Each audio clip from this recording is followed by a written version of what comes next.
దేవుని వాక్యంని మనం ధ్యానిస్తాం. ఆదికాండం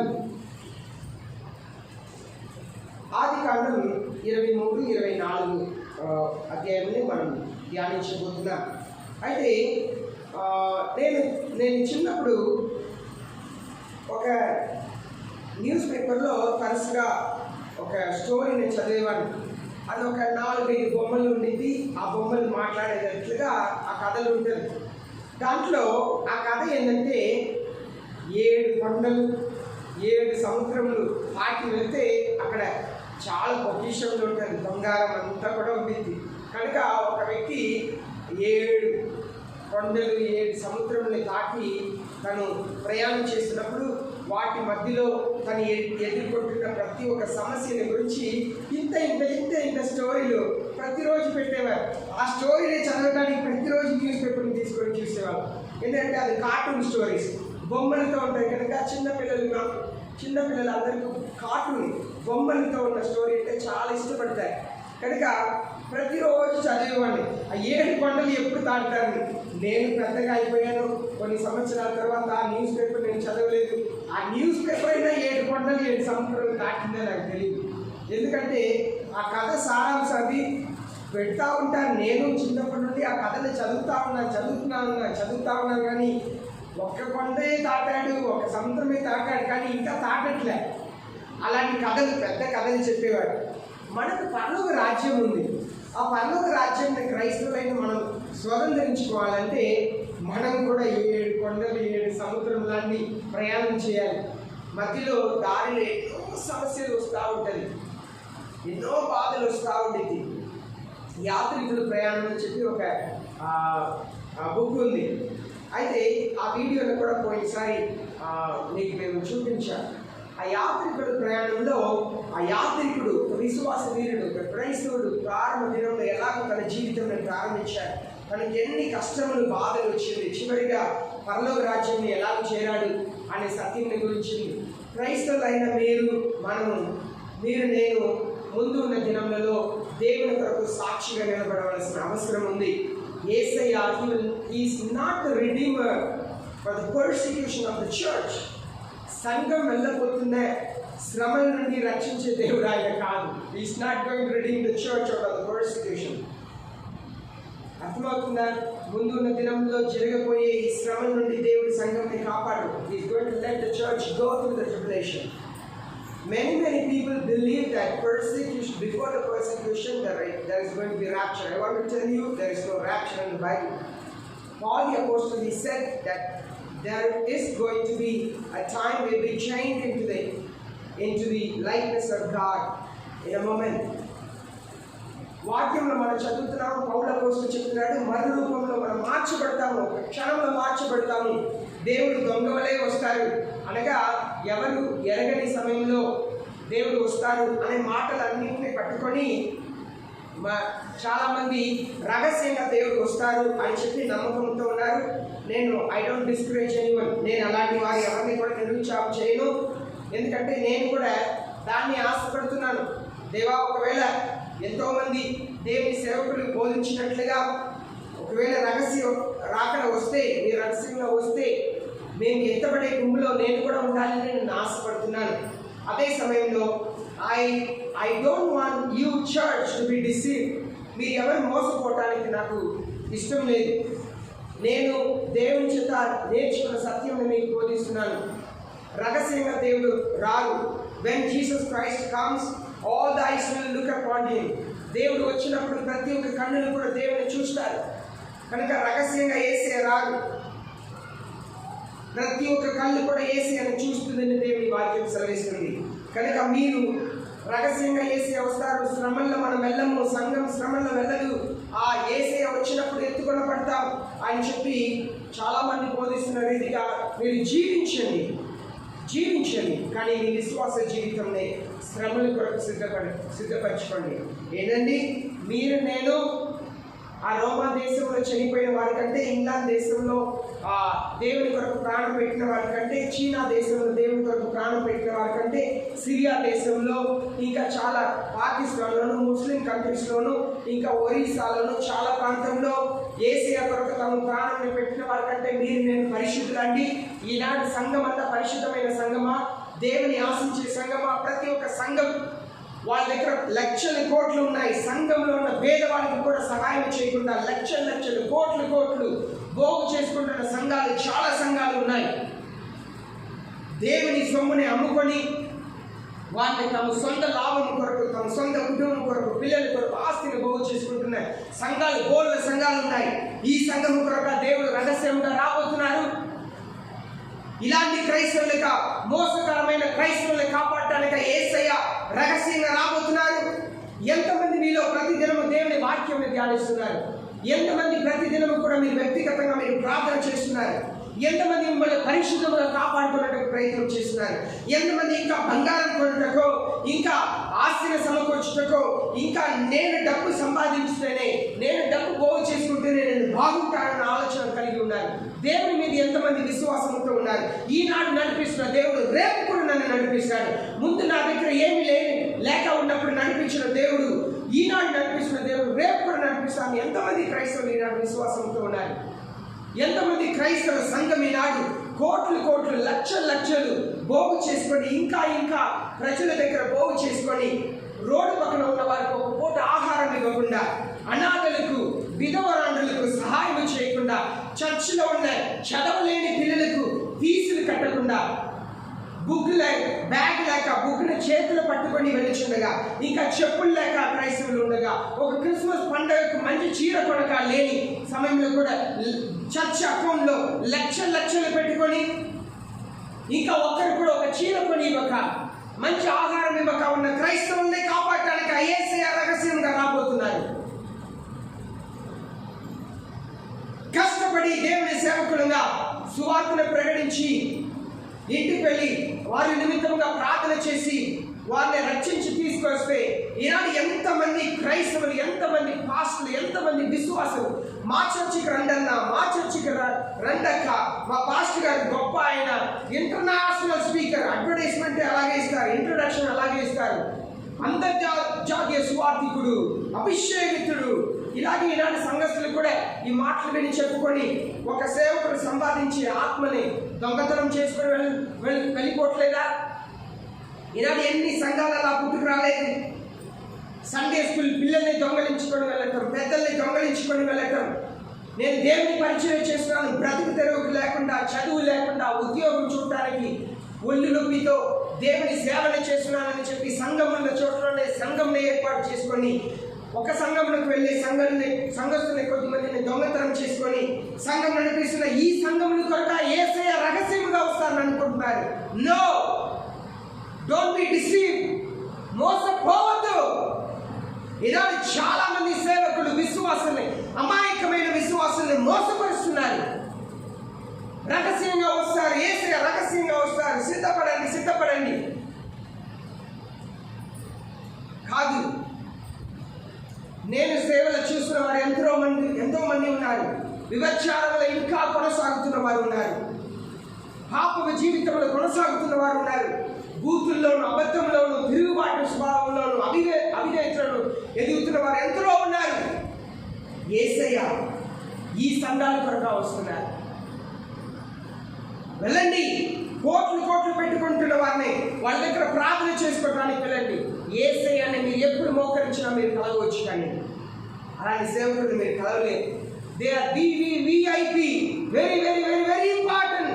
సేవకులుగా తాము ప్రకటించుకొని సంఘస్థులతో కలవరు. సంఘంలో ఉన్న వారు ఒక్కరి పేరు కూడా తెలియదు. ఇలాంటి సేవకుల కొరకు, ఇలాంటి సంఘముల కొరకు ఒక సువార్త, ఒక వీధిలో తిరిగి ఒక వీధిలో సువార్త ప్రకటించకుండా, ఒక కుటుంబంలో ప్రార్థన చేయకుండా, ఒకరికి సహాయం చేయకుండా, ఉన్న డబ్బులతో లక్షలుగా ఖర్చు పెట్టి చాలా మంది పని వాళ్ళని నెలకి జీతం ఇచ్చి వాళ్ళని సేవకులుగా ఏర్పాటు చేసుకొని చుట్టుపక్కల ప్రాంతంలో ఉన్న ప్రజలందరినీ కూడా సంఘంలోకి రప్పించి, నేను బస్సులు పంపించి, కార్లు పంపించి నేను డబ్బు ఇస్తానని చెప్పి సంఘంలో ఆత్మని పోగు చేసుకుంటున్న ఇలాంటి సంఘముల కొరకు యేసయ్య రహస్యంగా రాబోతున్నారని అనుకుంటున్నారు. మోసపోవద్దు. Don't be deceive. మీరు చెట్టు ఫలముని చూడండి అన్నారు. మీరు ఆ చెట్టులో ఉన్న మీరు ఆ చెట్టులో ఉన్న ఫలంని చూడండి. వారి జీవితం ఎలా ఉంది? డబ్బు ఆశ కలిగిన వారా? వారు దేని నిమిత్తంగా పరిచయం చేస్తున్నారు? వాళ్ళ ఉద్దేశం ఏంటని చూడండి. మోసపోదు ప్రియమైన దేవుని జనమా, మిమ్మల్ని మీరు శ్రమని కొరకు సిద్ధపరచండి. ఈనాడు చాలా మంది ఊహలో యేసయ్యను నమ్ముతున్నారు. ఊహలో కాదు, ప్రతిదిన బ్రతుకులో యేసయ్యను నమ్మాలి. ప్రతిరోజు జీవితంలో యేసయ్యను నమ్మాలి. మీరు శ్రమని కొరకు సిద్ధపడాలి. ఈనాడు లిప్స్టిక్ వేసుకొని, కళ్ళకు నల్లటి రంగులు వేసుకొని, మంచి బట్టలు వేసుకొని, హీల్స్ వేసుకొని వాక్యం చెప్తున్న వారు రేపు శ్రమల్లో ఎలా వెళ్తారండి? నేను నిన్న రాత్రి ఒక ఫోటోని చూశాను. చాలా నవ్వు వచ్చింది నాకు. ఒక భార్య భర్త మంచంలో పడుకొని ఉన్నారు. భార్య లేచి లైట్ ఆన్ చేసి లిప్స్టిక్ వేసిస్తా, మేకప్ వేస్తా ఉంది. భర్త ఏంటి లైట్ వేసి ఉంటుంది, కళ్ళు తెరిచి చూస్తే భార్య మేకప్ చేస్తుంది. ఏంటిని అడిగితే భార్య చెప్తుంది, నేను మొబైల్ ఫోన్లో ఫేస్ రికగ్నిషన్ పెట్టాను, మేకప్ లేకుండా అది ఓపెన్ అవ్వట్లేదు. మీకు చాలా మందికి అర్థం కాకపోవచ్చు, ఎందుకంటే మీరు అలాంటి మొబైల్స్ వాడట్లేదు కనుక. చూడండి, ఈనాడు అలాంటి క్రైస్తవులు శ్రమంలో వెళ్తారు అనుకుంటున్నారా? వెళ్ళరు. శ్రమంలో ఎలాంటి క్రైస్తవులు వెళ్తారు తెలుసా? తమ పాప జీవితం గురించి రోధించుకొని, పరిశుద్ధతలో నేను జీవించాలి, దేవుని కొరకు నేను జీవించాలి, ఎన్ని బాధ అయినా కష్టమైనా నేను దేవుని కొరకు సాగిస్తాను అని చెప్పి శ్రమంలో ఉంటున్న వారే ఆ శ్రమంలో వెళ్ళగలుగుతారండి. ఈనాడు సుఖముగా జీవిస్తున్న వారు శ్రమంలో వెళ్ళలేరు. శ్రమల్ని సహించాలి. ప్రియమైన దేవుని జనమా, యేసయ్య కొరకు విశ్వాసంలో నిలబెడతాం. ఒక యాంటీ కన్వర్షన్ బిల్ వస్తే అప్పుడు తెలిసింది ఎంతమంది నిజమైన పాస్టర్లు ఉన్నారు, ఎంతమంది నిజమైన పాస్టర్లు ఉన్నారు, ఎంతమంది నిజమైన విశ్వాసులు ఉన్నారని ఆ రోజు తెలిసింది. వేలు వెళుతున్న సంఘాలంతా ఆనాడు వందలు ఉండటం మీరు చూడబోతున్నారు. యాంటీ కన్వర్షన్ బిల్ వచ్చిన తర్వాత మీరు ఇదంతా చూడబోతున్నారు. ఇప్పటి వరకు మన భారతదేశంలో కొన్ని రాష్ట్రంలో చేశారు, 2 రాష్ట్రంలోనే ఉంది. తమిళనాడు ఎంత ప్రయత్నం చేసినా దేవుడు ఆ ముఖ్యమంత్రిని మేడ మీద కొట్టి చంపేశారు. ఇప్పుడు భారతదేశం అంతా ఈ చట్టంలో తీసుకొస్తే అప్పుడు తెలుసుకోబోతున్నారు నిజమైన సేవకులు ఎంతమంది ఉన్నారు, నిజమైన క్రైస్తవులు ఎంతమంది ఉన్నారో తెలుసుకోబోతున్నారు. టీ పెడతారు, చాలా రుచికరమైన టీ పెడతారు. టీ పెట్టిన తర్వాత ఏం చేస్తారు? ఒక ఫిల్టర్ తీసుకుంటారు కదా, ఆ సెడిమెంట్స్, ఆ టీని ఎలా పోస్తారు? సెడిమెంట్స్ అంతా ఆగిపోయేది, ఆ టీని మాత్రం తీసి తాగుతారు. యేసయ్య ఒక ఉదాహరణ చెప్పారు. సముద్రం నుండి చేపల్ని వలలో పట్టుకొచ్చి దాంట్లో ఉన్న అనవసరమైన చేపలంతా వేరు తీస్తారంట, అవసరమైన చేపలందరూ మాత్రం. ఈ యాంటీ కన్వర్షన్ బిల్ ఏం తెలుసా? దేనికి తెలుసా? మంచి క్రైస్తవుల సంఘంలో చేర్చడానికి, హల్లెలూయా. మంచి బోధకుల్ని నిలబెట్టడానికి, హల్లెలూయా. యేసయ్య మిమ్మల్ని ఆశీర్వదించింది కాక అని చెప్తే ఎంత బిగ్గరగా హల్లెలూయా చెప్తారో అంత హల్లెలూయా చెప్పాలి, హల్లెలూయా. మంచి క్రైస్తవుల్ని దేవుడు, God is going to filter good Christians.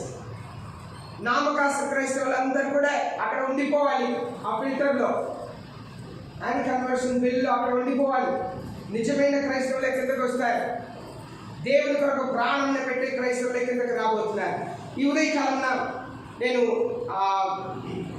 త్వరగా మీకు మీరు అర్థం చేసుకున్న రీతిలో క్లుప్తంగా నేను దేవుని వాక్యంని మీతో పంచుకుంటాను. ఆదికాండం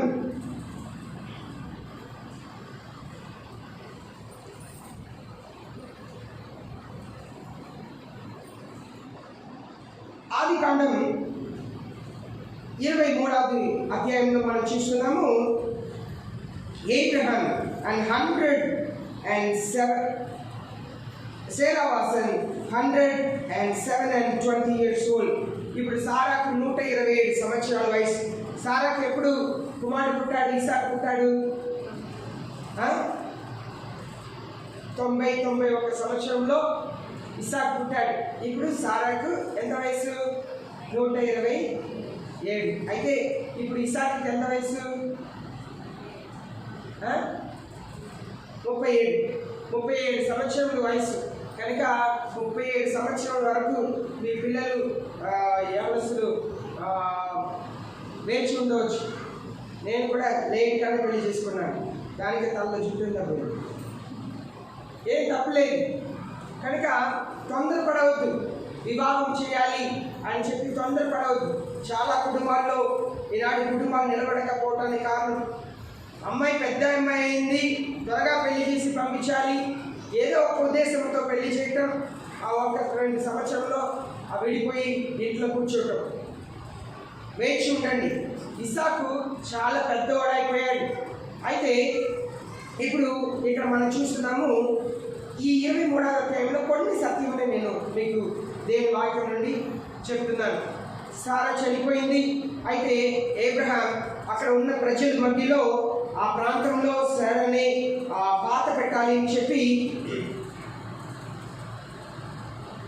గిర్జాత్వర అనే ప్రాంతంలో ఆ ప్రజల దగ్గర ఒక స్థలంని కొనాలి అని ప్రజలందరూ కూడా చుట్టూ కూర్చున్నారు.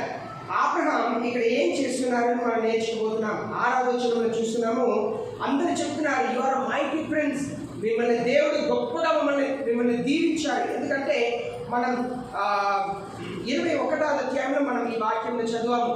ఆ ప్రాంతంలో ఉన్న రాజు వచ్చి తనతో మాట్లాడి వెళుతున్నారు, నాతో నిబంధన చేయండి, నాకు ఏం కీడు మీరు చేయకూడదు అని చెప్పి.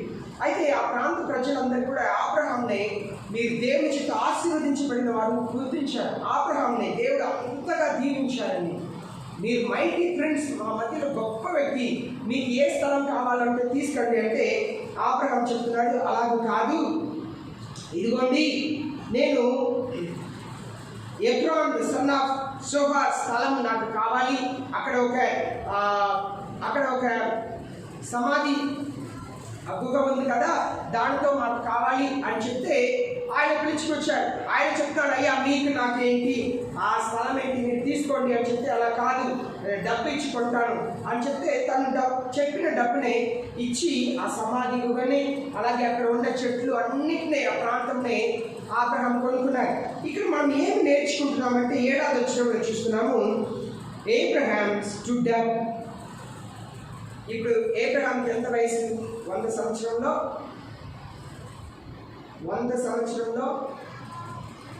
ఇస్సాకు పుట్టాడు. సరేనా? ఇప్పుడు అబ్రహాముకు 37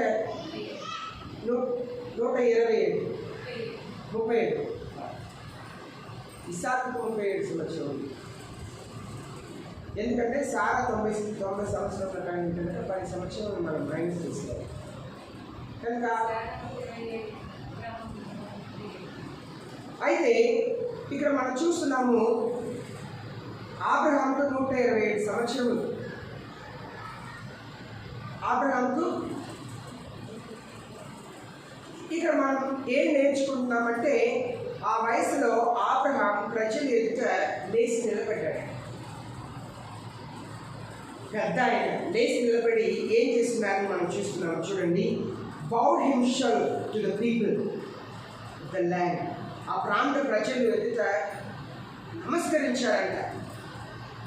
మనం we should learn to respect others. పెద్దవాళ్ళని గౌరవించడం మనం నేర్చుకోవాలి. ఈనాడు గౌరవం అనేది లేదు ప్రజల్లో, మాయమానమైన గౌరవమే ఉంది.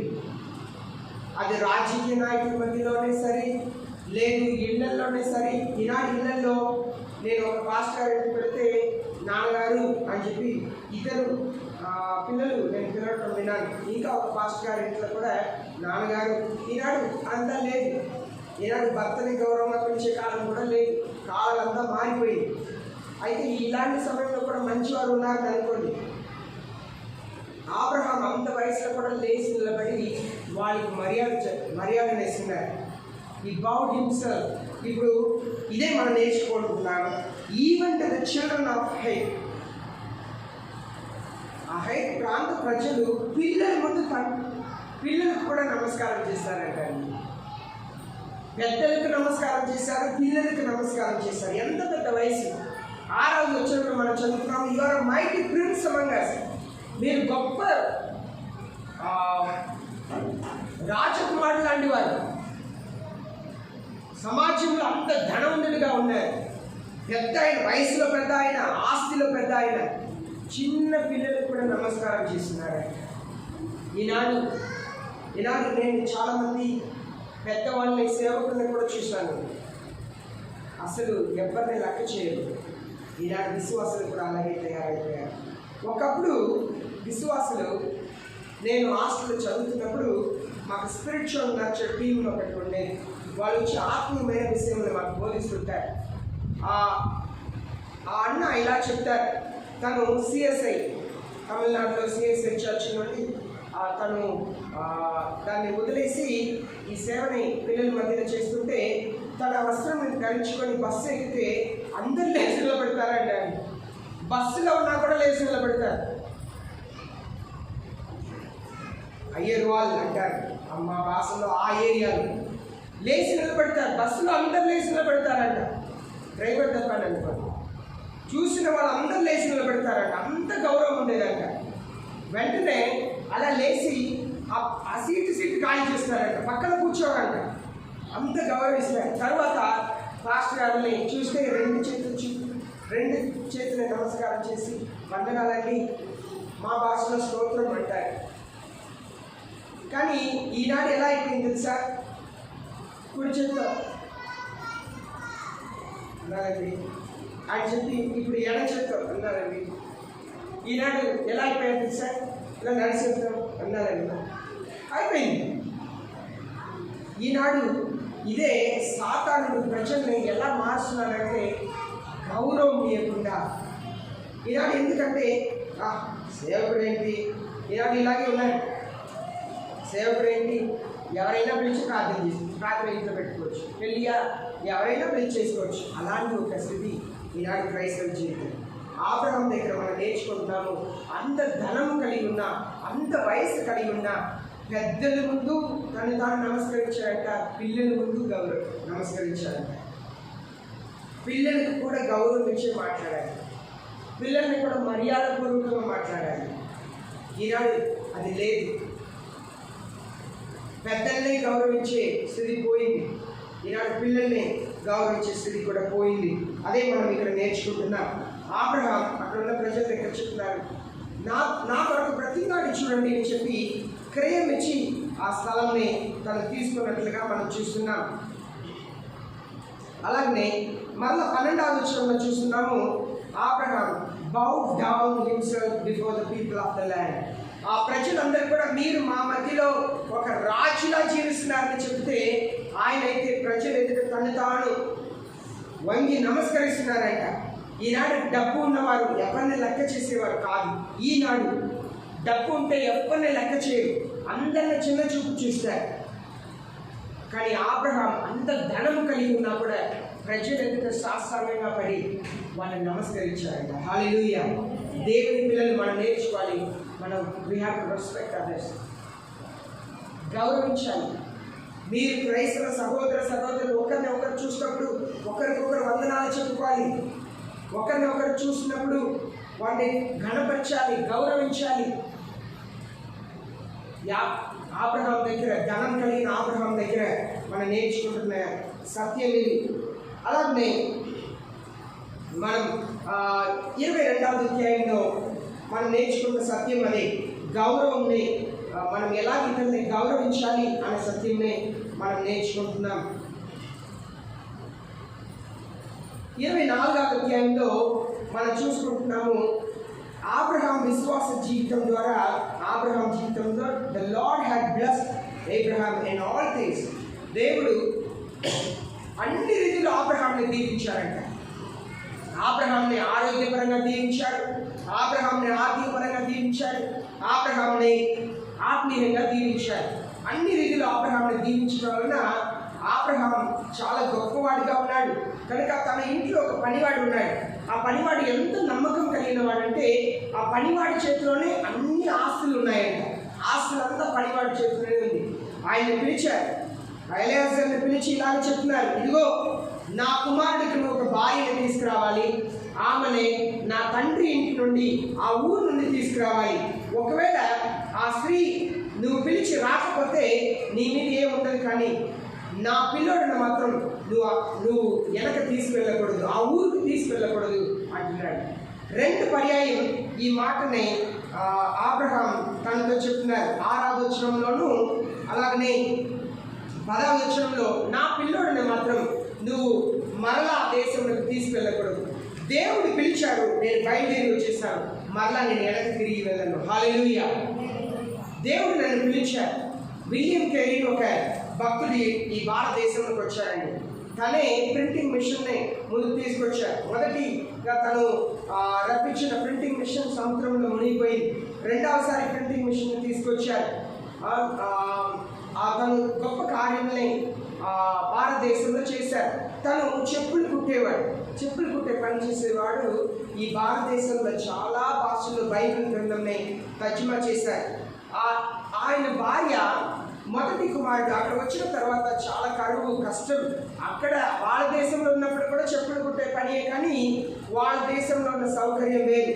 భారతదేశంలో వేడి, చెమట, భాష వేరు, ఇక్కడ తిండి వేరు. అన్నిటినీ ఆమె సహించుకుంటా ఉన్నప్పుడు వాళ్ళ కుమారుడు చనిపోయాడు. వాళ్ళ కుమారుడు చనిపోతే ఆమెకు పిచ్చి పట్టిపోయింది. భర్త మీద చాలా కోపం. భర్తని కత్తి తీసి పొడవడానికి వచ్చింది. భర్తని అప్పుడప్పుడు కొట్టేది. అయినప్పుడు కూడా తన ఫ్రెండ్స్ అందరూ వచ్చి చెప్పేవారు విలియం కేరీతో, నువ్వు నీ భార్యని మానసిక పరిస్థితి కోల్పోయిన హాస్పిటల్లో వాళ్ళని పెట్టండి అని చెప్తే ఆయన వాళ్ళ స్నేహితుల మీద కోపడతాడు. ఏ సలహా ఇస్తున్నారు నాకు? నేను పెళ్లి రోజు ప్రమాణం చేశాను, కష్టమైన నష్టమైన వ్యాధి అయినా ఆరోగ్యమైన దుఃఖమైన సంతోషమైన అన్ని పరిస్థితులు మరణం మమ్మల్ని వేరు చేయ వరకు నేను ఈమెకు భర్తగా ఉంటానని చెప్పి నేను ప్రమాణం చేస్తున్నానని చెప్పి ఆ భార్యని ఆమె మధ్యస్థితి కోల్పోయి పిచ్చి చెట్లు చేస్తూ ఉంటుంది. ఆయనప్పుడు కూడా ఆమెని అలా కాపాడుకున్నా రావడం వలన భారతదేశంలో గొప్ప పనిని చేశాడు. అబ్రహాం జీవితంలో మనం ఇక్కడ నేర్చుకుంటున్న ఒక కార్యం ఏంటంటే, ఈ మిషనరీగా వచ్చిన ఈ విలియం కేరీ తన దేశం నుండి వచ్చిన తర్వాత ఈ దేశంలోనే చనిపోయాడు. అబ్రహాం ఒక ఉద్దేశం, దేవుడు నన్ను పిలిచాడు, నేను బయలుదేరి వచ్చాను, వెనక్కి తిరిగి వెళ్ళను. నేను వెళ్ళిందే లేదు. నేను అక్కడ నుండి వచ్చిన తర్వాత ఇప్పుడు వరకు నేను తిరిగి వెళ్ళలేదు. నా కుమారుడు కూడా తిరిగి వెళ్ళడానికి వీల్లేదు. హల్లెలూయా. క్రైస్తవ విశ్వాస జీవితంలో యేసయ్య చెప్పారు, నాగట మీద చేయి పెట్టిన వాడు వెనక తిరిగి చూస్తే తను నా పొలంలో పని చేయటకు అర్హత లేదన్నారు యేసయ్య. దేవుని పనిలో కాలు పెట్టిన తర్వాత వెనక తిరిగి వెళ్ళడానికి వీల్లేదు. నీ క్రైస్తవ జీవితంలో నీ విశ్వాసంలో కొనసాగించిన తర్వాత ఈ లోకంలో అంగీకారం కొరకు, ఈ లోక బంధుత్వం కొరకు నువ్వు వెనక తిరిగి వెళ్ళడానికి వీల్లేదు. ఈ యాంటీ కన్వర్షన్ బిల్ వచ్చిన తర్వాత జరిగిపోయే సంభవం ఇదే. మీ బంధువులందరూ చెప్తారు, ఎందుకమ్మా నువ్వు చర్చికి వెళ్తున్నావు, చాలు, ఇంతకాలం నువ్వు చర్చికి వెళ్ళింది చాలు, యాంటీ కన్వర్షన్ బిల్ వచ్చింది, ఇంకా నువ్వు ఇంట్లోనే ఉండు, నువ్వు చర్చికి వెళ్ళటానికి వీల్లేదు. మీరేం చేస్తారు? యేసయ్య కావాలని చెప్తారా, లేదు నా బంధువులు కావాలా? యేసయ్య దానికే చెప్పారు. తల్లి అయినా, తండ్రి అయినా, భార్య అయినా, భర్త అయినా, కుమారుడైనా, కుమార్తె అయినా, ఆస్తి అయినా, ఇల్లైనా విడిచిపెట్టి నన్ను వెంబడించిన వాడు నాకు ప్రార్థుడు కాడు. ఎందుకు? నేను పోయిన వారికి ఇదే ఉదాహరణ నేను చెప్పాను. సూర్యుడు ప్రకాశంగా ఉన్నప్పుడు చంద్రుడు అక్కడే ఉంది, నక్షత్రాలు అంతా కూడా అక్కడే ఉన్నాయి. కానీ సూర్యుడు ప్రకాశిస్తున్నప్పుడు అవి ఎంత కనబడదు. ఆ సూర్యుడు ప్రకాశం లేనప్పుడు చంద్రుడు అంతా కనిపిస్తాయి.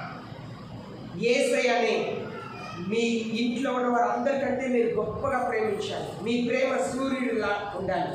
యేసయ్య పట్ల మీ ప్రేమ అంత ప్రకాశంగా ఉండాలి. అప్పుడు మీ భర్త, మీ భార్య, మీ పిల్లలు ఎవరు కూడా కనపడరు. ఆ ప్రేమ ముందు, యేసయ్య ప్రేమ ముందు ఎవరు కనపడరు.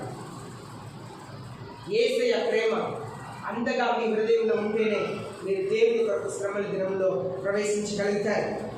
I'm preparing you for the 7 years of tribulation. భయంకరమైన శ్రమల దినముల కొరకు మిమ్మల్ని సిద్ధపరచాలని పరిశుద్ధాత్మ దేవుడు నాకు చెప్తున్నారు. You have to prepare your self. ఆ శ్రమల దినంలో తిండి ఉండదు. సొంత ఇంటి వారే మిమ్మల్ని అప్పచెప్తారంట. యేసయ్య చెప్పిన మాటలు. ధైర్యం ఉందా? దేవుని కొరకు జీవించడానికి ధైర్యం ఉందా? విశ్వాస జీవితం నువ్వు కొనసాగించాలి. ముందు sit down and calculate. Before you going to construct a tower, విశ్వాస జీవితం ఒక గోపురం లాంటిదని యేసయ్య చెప్పారు. Before someone going to construct a tower, let him sit down and calculate. మీ విశ్వాస జీవితం గొప్పది, ఒక గోపురం లాంటిది.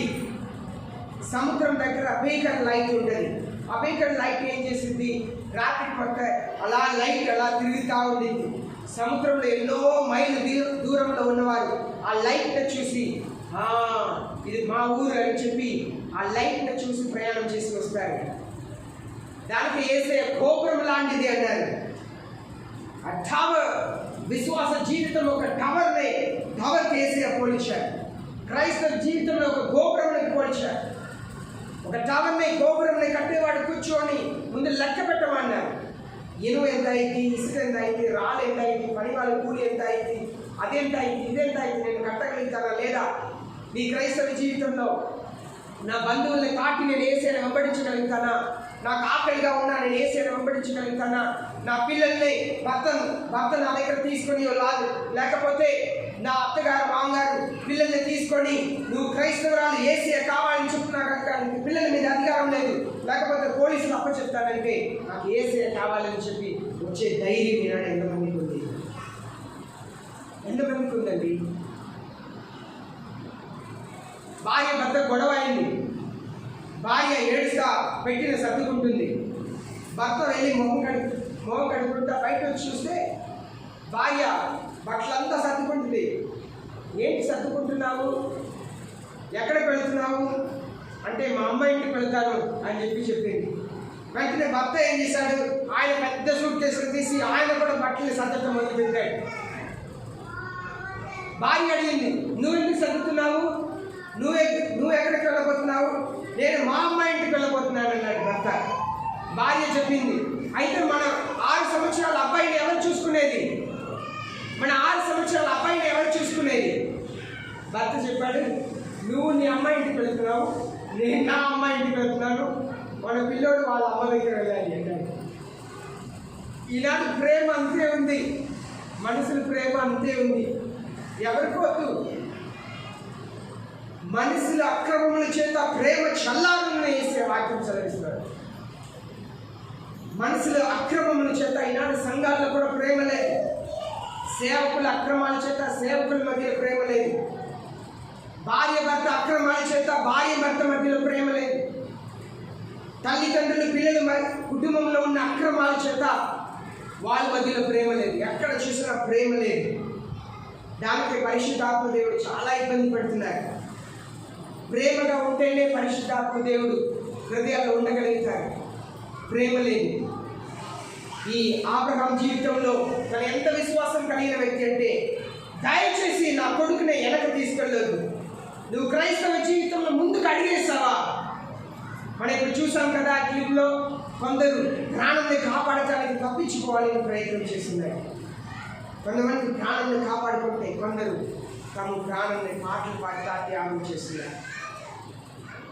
దేవుని కొరకు త్యాగం చేయడానికి శరీరం కావాలండి. మీ దేహం దేవుని కొరకు త్యాగం చేయడానికి కావాలి. తుపాకీ బుల్లెట్కి మీ దేహంని బలిగా ఇవ్వాలి. కర్రలకు, ఇనుముకు, రాళ్ళకు మీ దేవుని త్యాగం చేయాలి. అలాంటి క్రైస్తవులే దేవునికి నాకు కావాలి. ఏదో ఆదివారం వచ్చాను, కొన్ని ఆశీర్వాదం కొరకు కోరుకుంటాం. మీకు చెప్పిన ఒక మాట, ఈనాడు మనకు కారు కావాలి, ఇల్లు కావాలి, బంగ్లా కావాలి, చదువు కావాలి, ఉద్యోగం కావాలి అని అనుకుంటున్నాం. యాంటై క్రైస్ట్ బిల్లు వచ్చిన తర్వాత, యాంటై కన్వర్షన్ బిల్ పాస్ అయిన తర్వాత ముందు శ్రమల దినంలో మనకి ఇల్లు ఉండదు, మనం కష్టపడి కట్టిన ఇల్లు ఉండదు, వస్త్రాలు ఉండదు, మన ఉద్యోగం ఉండదు, మనకు చదువు ఉండదు, మెడిసిన్ దొరకదు. ఎంతమంది దేవుని కొరకు ఇంకను విశ్వాసాన్ని కొనసాగించడానికి ఇష్టపడే క్రైస్తవులు ఈనాడు ఉన్నారు. ఈనాడు ఎంతమంది ఉన్నారు? మా ఇంట్లో పని చేయడానికి ఒక టైల్స్ మేస్త్రి వచ్చాడు. తను చెప్పాడు, పాస్టర్ గారు, నేను ప్రతి సోమవారం నేను తోటకు వెళ్తానండి అన్నాడు. అంత మాత్రం దేవుని మీద విశ్వాసం ఉందని కాదు, ఏదో ఆశించాలని, ఏదో పెళ్లి అవ్వాలనో, ఉద్యోగం జరగాలనో, ఉద్యోగం రావాలనో, అప్పులు తీరాలనో, రోగాలు బాగావాలనో వెళుతుంది. యాంటీ కన్వర్షన్ బిల్ పాస్ అయిన తర్వాత అక్కడ అలాంటి వారు ఉండరు, తగ్గిపోతారు. గుంపులుగా వెళ్ళి అన్నీ తగ్గిపోతాయి. మీలో కూడా ఎంతమంది యాంటీ కన్వర్షన్ బిల్ పాస్ అయిన తర్వాత కూడా నేను క్రైస్తవుడిని, నేను క్రైస్తవరాన్ని, నాకు ఏది జరిగినా పర్లేదు, నాకు ఎన్ని నష్టం కలిగినా పర్లేదు, అది దేవుడు కావాలి మందిరంలో వచ్చేవారు ఎంతమంది ఉంటారు నాకు తెలియదు. వైషమ్య భక్తులు చెప్తారు, ఎందుకమ్మా ఈ చర్చికి? అదే ఎవరు కూడా వేరే దేవుని నమ్మకూడదు. వారు ఏ మతంలో పుట్టారో ఆ దేవుని నమ్మాలి, లేకపోతే జైలు శ్రమంలో శిక్ష ఉందని చెప్తున్నారు కదా, ఎందుకు చర్చికి వెళుతున్నావు? కాదయ్యా, నా కొరకు ప్రాణం పెట్టిన యేసుని నేను పక్కన పెట్టలేను. నేను ముందుకు వేసిన అడుగుని నేను వెనక తిరిగి వేయలేను. నాకు యేసే కావాలని చెప్పి వచ్చేవారు ఎంతమంది ఉంటారు? ఎవరు ఆటంకపరిచని సమయంలోనే దేవుని సన్నిధికి రావటానికి ఇంత వెనకంచి చేస్తే, ఆటంకపరిచే పరిస్థితులు ప్రభుత్వం తీసుకొచ్చినప్పుడు, నీ బంధువులు తీసుకొచ్చినప్పుడు, నువ్వు బయలు పట్టుపై నడిచి వచ్చినప్పుడు, మిమ్మల్ని ప్రజలు హేళన చేస్తే దేవుని సన్నిధికి వస్తారా? ఆ యేసయ్యను ప్రేమిస్తారా? దీని నిమిత్తంగానే యేసయ్య చెప్పాడు, మనుష్య కుమారుడు ఈ లోకంలో తిరిగి వచ్చినప్పుడు విశ్వాసుల్ని కనుగొన్నారు. విశ్వాసులు తక్కువ ఉంటారు, విశ్వాసం కూడా తక్కువనే ఉంటుంది. దేవుని మీద సంపూర్ణమైన విశ్వాసం. అబ్రహాం తన జీవితంలో వైరాగ్యంతో ఉన్నాడు. ఎట్టు పరిస్థితుల్లో నా కొడుకుని మాత్రం వెనక్కి తీసుకెళ్ళడానికి వీల్లేదు. నీ ముందు పెట్టిన అడిగిన వెనక వేయటానికి వీల్లేదు. నీ క్రైస్తవ జీవితంలో ప్రారంభించిన జీవితంలో ముందు కొనసాగించాలి. నీ ప్రారంభించిన క్రైస్తవ జీవితంలో ధైర్యంగా నువ్వు కొనసాగించాలి. అమెరికా దేశంలో, అలాగనే ఆస్ట్రేలియా, యూరోప్ దేశంలో యుద్ధం జరిగినప్పుడు అమెరికా దేశంలో ట్రైనింగ్ ఇస్తున్నారంట మిలిటరీ వాళ్ళు. అప్పుడు కొంతమంది ప్రత్యేకమైన వాళ్ళని ఎందుకంటే వాళ్ళకి ట్రైనింగ్ ఇస్తున్నారంట. వాళ్ళకి హార్బర్ పక్కన ట్రైనింగ్ ఇస్తున్నారంట. హార్బర్ పక్కన షిప్ వచ్చి బస్ స్టాండ్ ఎలా ఉంటుందో అలా షిప్ వచ్చి ఉంటుంది. ఆ చోటు నుండి అక్కడ సిమెంట్తో రాళ్ళతో కట్టి ఉంటారు. అయితే వాళ్ళని మార్చ్ ఫార్వర్డ్ చేయమన్నారంట. ధైర్యంగా మార్చ్ ఫార్వర్డ్ చేసి ముందుకు వెళ్తూ ఉంటున్నారంట.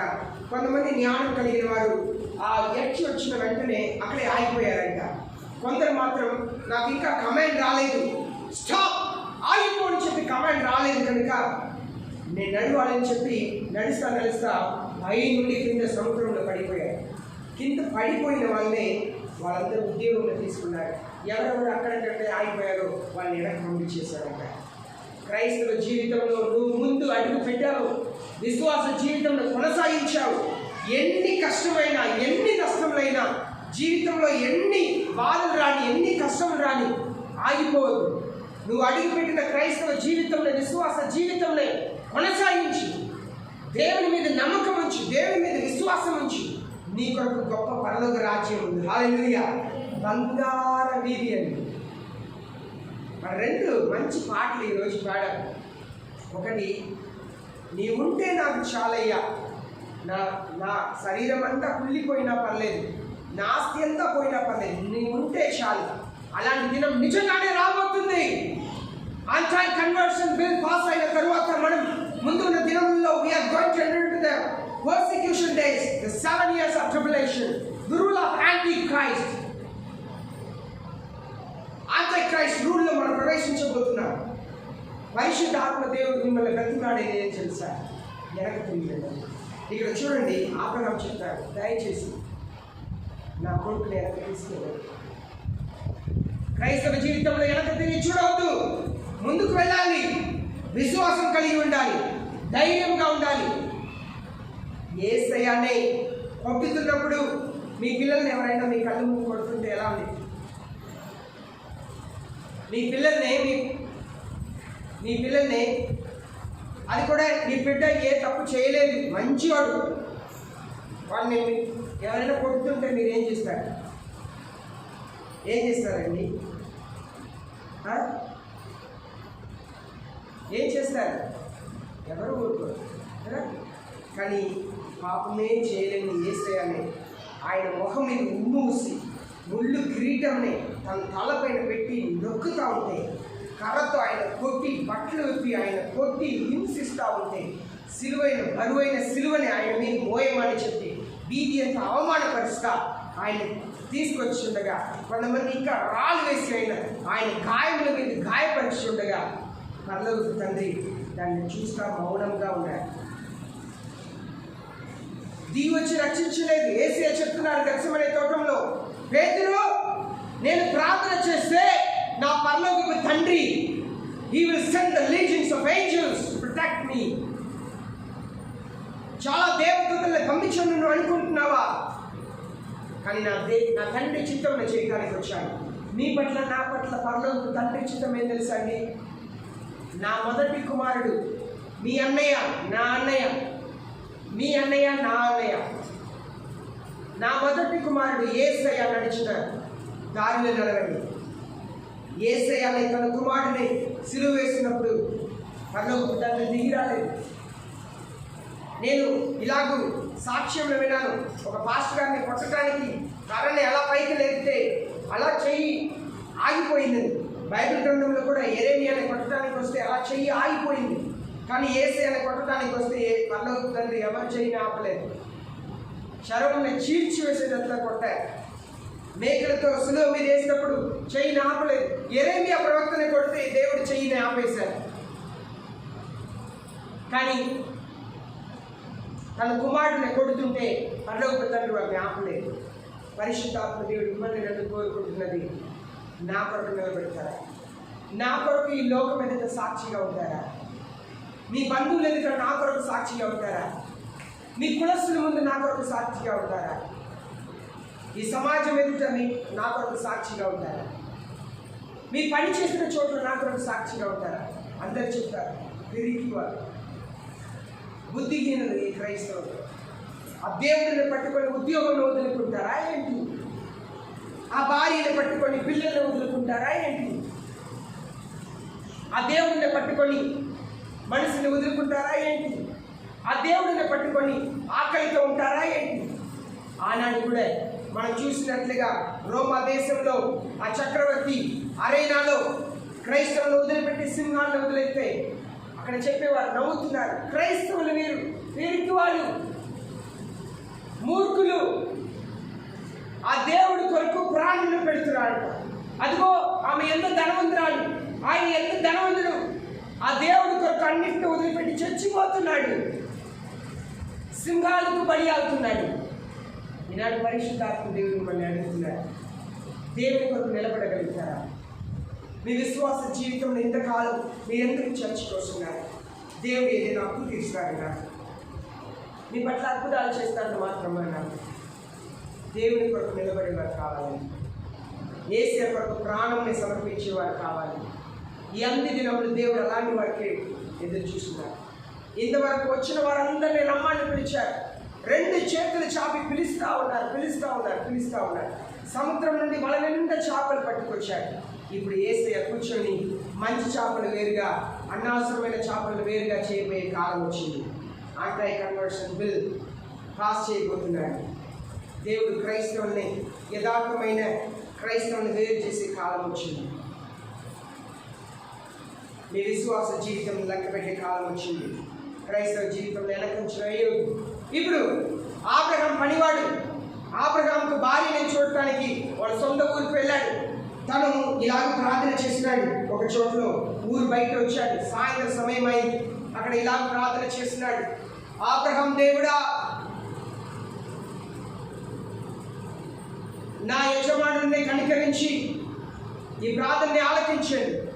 ఏ స్త్రీ బయటకు వస్తుందో నేను ఆ స్త్రీని, ఒక స్త్రీని అడుగుతాను, అమ్మా నాకు తాగటానికి మంచినీళ్ళు ఇస్తావా అని చెప్పి అడుగుతాను. ఆమె మీరు తాగండి, మీరు క్యామెల్స్ వంటలకు నేను నీరు పోస్తాను అని చెప్పాలి. ఆమె మీరు ఏర్పరిచిన స్త్రీగా నేను భావిస్తానని చెప్పి ప్రార్థన చేశాడు. తను హృదయంలో ప్రార్థన చేసి ముగించక మునిపే దేవుని వాక్యంలో తను ఎప్పుడైతే ఈ మాటల్ని వివరించి చెప్తున్నారో అప్పుడు చక్కగా దేవుని వాక్యం చక్కగా ఉంది. తను ఇలాగ చెప్తున్నాడు, హృదయంలో ప్రార్థన చేసి ఉండగా 45వ వచనం, before I had done speaking in my heart, నా హృదయంలో నేను మాట చెప్పుచుండగా అక్కడ నుండి ఒక స్త్రీ వచ్చింది. ఆమెను అడుగుతున్నారు, అయ్యా అమ్మా నాకు కొద్దిగా నీళ్ళు ఇస్తారా అని చెప్పి అడగా ఆమె వెంటనే చెప్తుంది. చూడండి ఇక్కడ ఒక విశేషం ఏంటంటే 15వ వచనంలో రెబెకా కేమ్ అవుట్, ఊరు నుండి నీళ్లు పట్టుకెళ్ళటానికి బయట వచ్చింది. బావి ఊరు బయట ఉంది, ఊరు నుండి నీళ్లు పట్టుకోవటానికి బయట వచ్చింది, కేమ్ అవుట్. ఇప్పుడు 16వ వచనంలో మనం చదువుతున్నాము, she went down the well and filled the pitcher and came up. అనగా బావిలోన దిగాలి, నీళ్ళు తీసుకోవాలి, భుజం మీద పెట్టుకోవాలి, పైకి ఎక్కి రావాలి. బావిలో కిందకు దిగాలి, నీళ్ళు మోయాలి, భుజం మీద పెట్టుకోవాలి, పైకి రావాలి. she went down, she came up, she went down, she came up. ఆమె ఏం చేస్తుంది, ఆ నీళ్ళు అడిగిన వెంటనే ఆయనకు నీళ్లు పెట్టడమే కాక ఆమె ఎంత శ్రమ పడింది. దాంట్లో ఇంకా ఒక మాటని పరిశుద్ధాత్మ దేవుడు అలా బైబిల్లో రాసి ఉంచారు చూడండి, మనం నేర్చుకోవడానికి. 20వ వచనంలో she hasted and emptied her pitcher in the trough and ran again into the well to draw water. ఆమె ఎలా చేస్తుందంట, అని అలసిపోయి చేయట్లా, పరిగెత్తుందంట.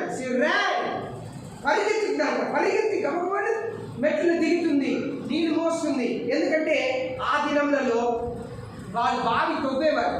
బావి ఎలా తవ్వుతారంటే మెట్లా ఒక పక్కన చేస్తా బావి తవ్వుతా కిందకి దిగేవారు. తవ్విన మట్టిని బయట తీసుకురావడానికి ఈనాడులో పెద్ద పెద్ద యంత్రములు లేదు కనుక వాళ్ళు మోసుకునే రావాలి కనుక మెట్లలా కట్టుకునేవారు. నీళ్ళు దొరికే చోటు వరకు బావి తవ్వుతా వెళ్ళేవారు. అయితే ఎన్ని మెట్లు ఉంటుంది ఆలోచన చేయండి, ఎన్ని మెట్లు ఉంటాయి. ఆ మెట్లంతా దిగి వెళ్ళి నీళ్ళు మోసుకొని మళ్ళీ ఆ మెట్లంతా ఎక్కి పైకి వచ్చి ఆ వంటలకు నీళ్ళు పోయాలంటే అది ఒక కాలువలా కడతారు. ఆ కాలువలో నీళ్ళు పోస్తే అది ముందు ఏం చేస్తుందంటే తనకు కావలసిన నీరుని ఆ వంటలు దేహంలో ఒక భాగం ఉండింది. దాంట్లో ఆ నీరుని కొన్ని లీటర్స్ నీళ్ళని పోగు చేసుకుంటుంది. తర్వాతనే కడుపులో నీళ్ళు పంపించింది. ఆకలిగా తప్పిక కలిగినప్పుడు ఆ ప్యాకెట్ నుండి కొద్దిగా నీళ్ళని అది త్రాగింది. ఆ దేహంని దేవుడు అలా అమర్చారు కనుక దాంట్లో ముందు నీళ్ళని సేవ్ చేసుకొని నీళ్ళని తాగుతుంది. మనం బైబిల్ గ్రంథంలో చెప్తున్నాం 10వ అధ్యాయంలో 10 camels 10 ఒంటెల్ని అన్నిటికీ నీళ్ళు పోయాలంటే ఎంత కష్టం. ఆమె బావిలో దిగిందంట ఎక్కిందంట. ఇంకా ఒకటి సిరేన్ పరిగెత్తి వెళ్ళటం. అంత ఆమె బలమైన ఒక స్త్రీ. అదే సమయంలో ఎవరో తెలియదు, వాళ్ళు ఎవరినే తెలియని వారికి అంత సేవ చేసింది. దేవుడు మన దగ్గర చురుకైన స్త్రీలు కావాలి. సోమరుల దేవుడు వాడుకోరు. ఇశ్రాయేలు స్త్రీలు చురుకైన వారిని బైబిల్లో ఉంది. ఈ రెబెకా చురుకైన స్త్రీ. ఇల్లు ఉండటానికి అలసట, వంట చేయడానికి అలసట, పని చేయడానికి అలసట, చర్చికి రావడానికి అలసట. మనం ఎప్పుడు కూడా దేవుని సన్నిధికి, ఈరోజు దేవుని సన్నిధిలో ఒక ప్రార్థన కూటం ఉందంటే ఆ రోజు కొద్దిగా ముందుగానే పని నుండి వచ్చి మీరు దేవుని కొరకు ఏది త్యాగం చేయబోతున్నారో అదంతా గొప్ప ఆశీర్వాదం తీసుకురాబోతుంది. పరలోక రాజ్యం బంగారంతో వీధి ఉంటుంది అని దేవుని వాక్యం సెలవిస్తుంది. ప్రతి ఒక్క ద్వారము కూడా, ప్రతి ఒక్క ఎంట్రన్స్, ప్రతి ఒక్క గుమ్మము కూడా ఒక్కొక్క వజ్రంతో చేయబడి ఉంటుందంట. ఈనాడు ఇంత పెద్ద వజ్రం అంటే ప్రపంచంలోనే అతి పెద్ద వజ్రం అంటారు. కానీ పరలోకంలో ఒక్కొక్క వజ్రంతో ఒక్కొక్క ద్వారం చేయబడి ఉందంట. మనలా 6 అడుగులు డోర్లు ఏముండదు. అంటే పరలోక రాజ్యాన్ని దేవుడు వివరిస్తున్నప్పుడు చాలా గొప్పది. మనం ఆ పరలోక రాజ్యం కొరకు యేసు మనల్ని సిద్ధపరచడానికి ప్రయాసపడుతున్నారు. ఇప్పుడు చూడండి ఆమె దగ్గర మనం నేర్చుకుంటున్న ఒక విషయం ఏంటంటే willing to do hard work. ఆమె కష్టపడి పని చేయటకు ఇష్టపడింది. కష్టపడి పని చేయటానికి ఆమె ఇష్టపడింది. తర్వాత పని చేసిన తర్వాత ఆమెను అడుగుతున్నారు, అమ్మ మీ ఇంట్లో ఈ 10 క్యామెల్స్ పెట్టడానికి స్థలం ఉంటుందా అని చెప్పి అడగగా ఆమె ఏం జవాబిస్తుంది చూడండి. 25వ వచనంలో, we have both straw and provender enough and room to lodging. మీ ఈ వంటలకు కావలసిన ఆహారం కూడా ఉంది, దాన్ని పెట్టుకోవడానికి గదులు కూడా ఉన్నాయి. ఆమె దగ్గర ఏం అడిగారు? దీన్ని ఉంచడానికి గదిలో ఉందా అని అడిగారు, అంతే. ఆహారం ఉందా అని అడగలేదు. ఆమె చెప్తుంది ఆహారం కూడా ఉంది, గది కూడా ఉంది. ఇక్కడ మనం ఏం నేర్చుకుందామంటే విల్లింగ్ టు అకామిడేట్. ఆమె చేర్చుకోవడానికి ఇష్టపడింది, ఇచ్చుటకు ఇష్టపడింది, చేర్చుకోవడానికి ఇష్టపడింది. వారం ప్రతిరోజు రాత్రి నేను మీ ఇంటికి ఒక్కొక్కరింటికి మేము కుటుంబంగా భోజనానికి వస్తున్నామంటే ఏమంటారు? అమ్మో పాస్టర్ గారు ఈ వారం 3 రోజులు మేము ఊరు పెడుతున్నారు. ఆమెకున్న ఒక ఆసక్తి ఏం తెలుసా? ఆమె అంత కష్టపడింది. ఇప్పుడు చెప్తుంది అన్నీ ఉన్నాయి రండి అని చెప్పి ఆహ్వానించి తీసుకెళ్ళింది. రెబెక్కా దగ్గర నేర్చుకోవాల్సిన విషయం, she was willing to do hard work, she was willing to give and accommodate. ఇచ్చుటకు ఇష్టపడింది, చేర్చుకున్నట్టుకు ఇష్టపడింది. ఇక్కడ మనం చూస్తున్నాము, ఆ రెబెక్కాని తీసుకొని వస్తున్నారు. తీసుకొని వచ్చుండగా రెబెక్కా విషయంలో రెబెక్కా తల్లిదండ్రులు చెప్తారు, అయ్యా 10 రోజులు ఆ కుమార్తెని మా దగ్గర ఉంచండి అంటే, లేదు దేవుడు ఏర్పరిచిన కార్యం కనుక మేము వెంటనే వెళ్ళాలంటే ఆమెను పిలిచి అడుగుతున్నారు, అమ్మా వీరితో నువ్వు వెళ్తావా అన్న వెంటనే ఆమె ఏం చెప్పింది తెలుసా? వెళ్తామండి. ఇందుకు ఇస్సాకుని చూసిందే లేదు. ఇస్సాకు అబ్రహాముని గొప్పగా దేవుడు దీవించారు, ఆస్తులు ఉన్నాయి, పని వాళ్ళు ఉన్నారు, అన్నీ చెప్పారు. కానీ ఇస్సాకు కాలు బాగుంది, ఇస్సాకు చేతులు బాగుంది, ఇస్సాకు కళ్ళు బాగుంది ఏం చెప్పాల. ఇస్సాకు మాట వచ్చి ఇదంతా ఏం చెప్పాల. ఇస్సాకు తలకంతా బాగుంది, ఇస్సాకు బలంగా ఉంటాడు, ఇదంతా ఏం చెప్పలేదు. వాళ్ళ నాన్నని దేవుడు గొప్పగా దీవించారు, అంతవరకే చెప్పారు. రెబెక్కా తల్లిదండ్రులు కానీ ఆయన కాలు బాగుంటుందా, ఆయన ముక్కు బాగుంటుందా, ఆయన నల్లగా ఉంటాడా తెల్లగా ఉంటాడా, ఇదంతా ఏమీ అడగలేదు. వెంటనే రెబెక్కా ఏం చెప్పింది తెలుసా? నేను వెళ్తాను. ఈనాడు మనం పెళ్ళికి మీ అబ్బాయికి అమ్మాయిని చూస్తున్నాను అనుకోండి, ఏం చూస్తారు? ముందు ఏం చూస్తారు? కట్టడం ఎంత ఇస్తారు అని చూస్తారు ముందు.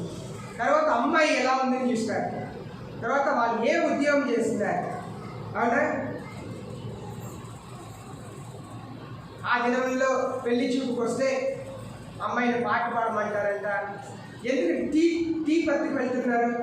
ఆమె సరిగ్గా నడుస్తుందా, కాలు వంకర పడుతుందా తెలుసుకోవటానికంట. ఏమీ తెలియదు ఇస్సాకు గురించి. కానీ వెంటనే అంగీకరించింది.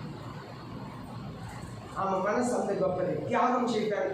తల్లిదండ్రి పెళ్ళికి రాలేదు, అమ్మాయిని తీసుకొని వెళ్ళిపోయారు. తల్లిదండ్రి కూడా పెళ్ళికి రాలేదు. ఈనాడు మనం పెళ్ళిని ఎలా చేస్తున్నాం?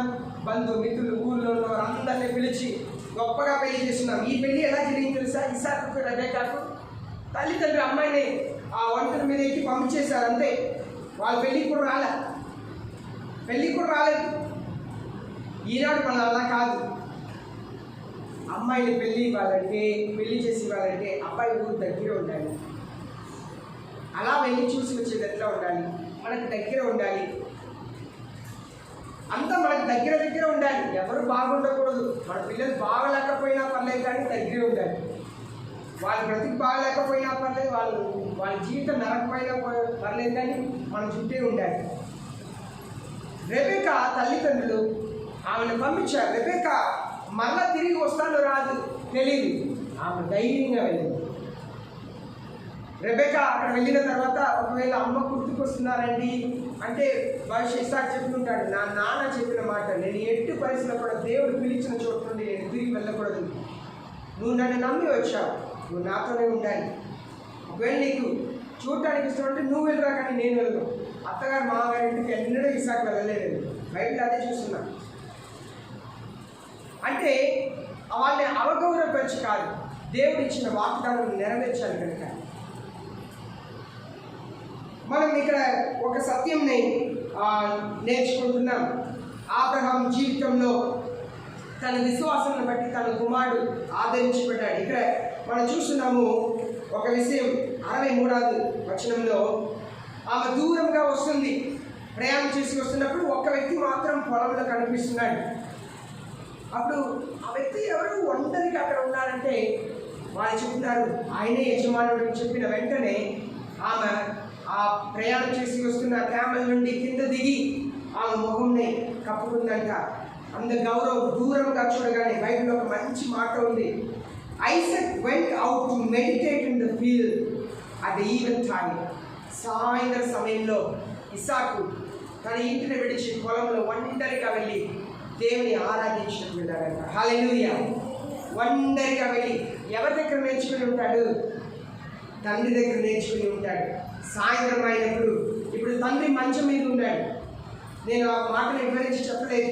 ఆ పనివాడి దగ్గర వాగ్దానం తీసుకున్నాడు, ఈ కాలు కింద చెయ్యిని పెట్టమన్నాడు. ఎందుకు? తను లెగవలేడు, మంచం మీద ఉన్నాడు. చూడండి అబ్రహాం జీవితంలో అబ్రహాం విశ్వాసం ఎలా నడిపించిందంటే, అబ్రహాం తర్వాత తన కొడుకు దేవుని ఆరాధించినప్పుడు సాయంత్రం పూట దేవుని ఆరాధిస్తున్నాడంట, దేవుని స్తుతిస్తున్నాడు. ఎంత మంచి మాటని పరిశుద్ధాత్మ దేవుడు రాయించాడు.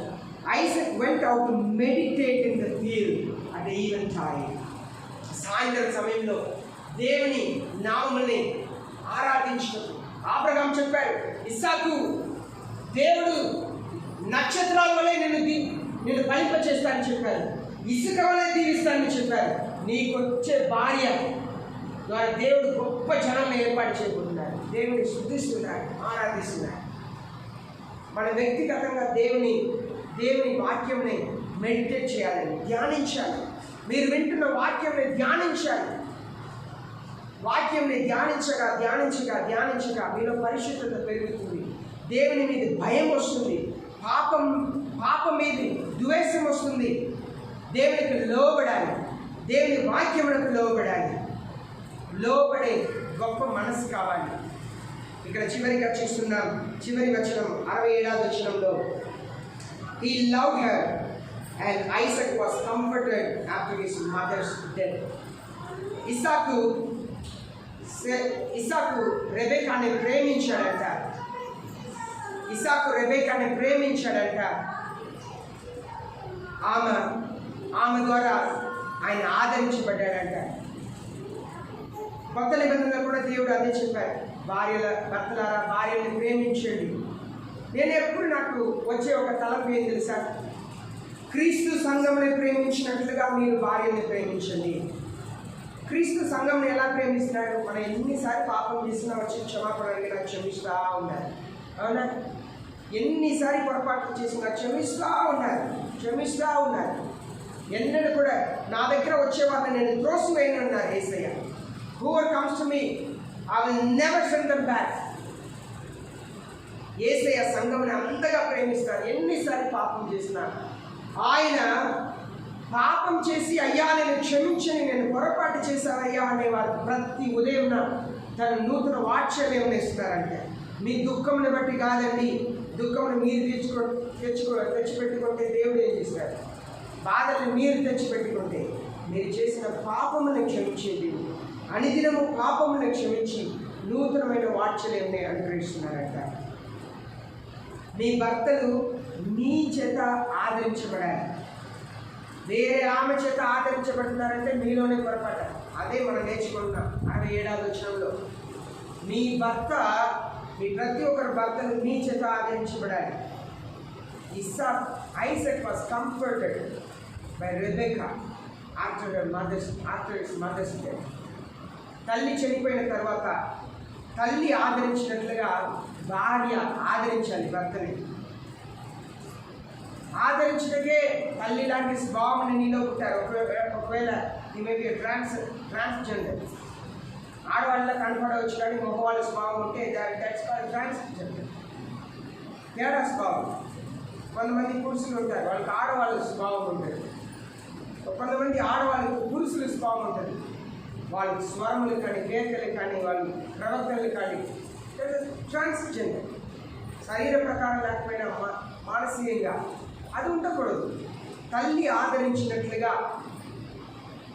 ఆదరించినట్లుగా ప్రతి ఒక్క భార్యను కూడా మీ భర్తని ఆదరించాలి.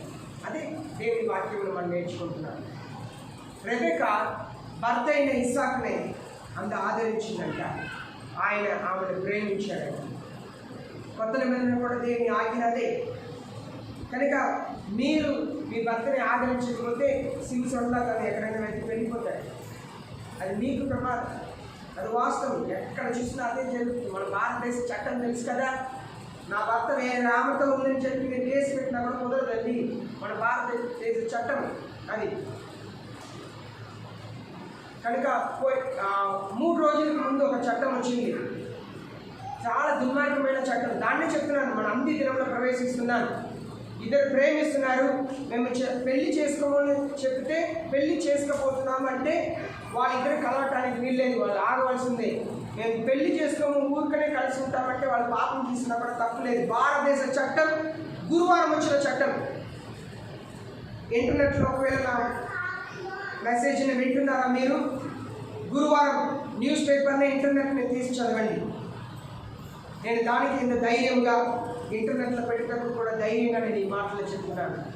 మన భారతదేశ చట్టం అండి, మన భారతదేశ చట్టం. నీ కూతురు బ్రతుకు అంతే, నీ కొడుకు బ్రతుకు అంతే. నీ కొడుకుని నువ్వు కాపాడుకోవాలి, నీ కూతుర్ని కాపాడుకోవాలి. వాళ్ళు బయట వెళ్ళి తిరుగుతున్నారు, కలిసిపోయి శరీరంగా ఉన్నారంటే ఎవరు ఏం చేయడానికి లేదు. భారతదేశ చట్టం, దానికి ధైర్యంగా చెప్తున్నాను. గురువారం వచ్చిన చట్టం, డిసెంబర్లో వచ్చిన చట్టం. ఒక భర్త ఇంకొక స్త్రీతో ఉంటే నా భర్త ఆమెతో ఉన్నాడు, నువ్వు వెళ్ళి కేసు పెట్టినా నీకేం కాదు. మన భారతదేశం ఇది అంత్య దినంలో మనం జీవిస్తున్నాం. సాతానుడు భయంకరమైన కార్యములు తీసుకొస్తున్నాడు, భయంకరమైన కార్యాలు. పోయిన సంవత్సరం మనం చూసాం, పురుషులను పెళ్లి చేసుకోవచ్చు, ఆడవాళ్ళని పెళ్లి చేసుకోవచ్చు. వినటానికి అసహ్యంగా ఉంది కదా, మనకు అలాంటి కళాచారం తెలియదు. కానీ మన భారతదేశంలో దూరింది అది, మన భారతదేశ చట్టం అనుమతించింది. అంత దౌర్జన్యమైన దేశంలో మనం జీవిస్తున్నాం. అంత దౌర్జన్యమైన, అంత నీచమైన ఒక స్థితికి భారతదేశం వెళుతుంది. కనుకనే యాంటీ కన్వర్షన్ బిల్ కూడా పాస్ అవబోతుంది. ఇంకా రక్షణకు మార్గమే లేదు, ప్రజలు రక్షించబడటకు మార్గమే లేదు. మా ఇంట్లో పెయింట్ పని చేయడానికి ఒక వ్యక్తి వచ్చాడు. తను చెప్పాడు, ఒక వ్యక్తితో ఇలాగ చెప్తున్నాడంట, నాకు ఏసే దగ్గర వెళ్ళాలని ఉంది, నేను చర్చికి వెళ్ళాలని చెప్తే, ఒరే నీ తల్లిని నువ్వు మార్చుతావా ఏంట్రా, హిందూ మతంలో పుట్టి నువ్వు క్రైస్తవుడిగా మారుతావా అని చెప్పాడు అని చెప్పి నిన్ను నాతో పంచుకుంటున్నాడు. ప్రియమైన దేవుని జనమా, మనం దేవుని కొరకు నిలబడాలి, దేవుని కొరకు సాక్షిగా నిలబడాలి.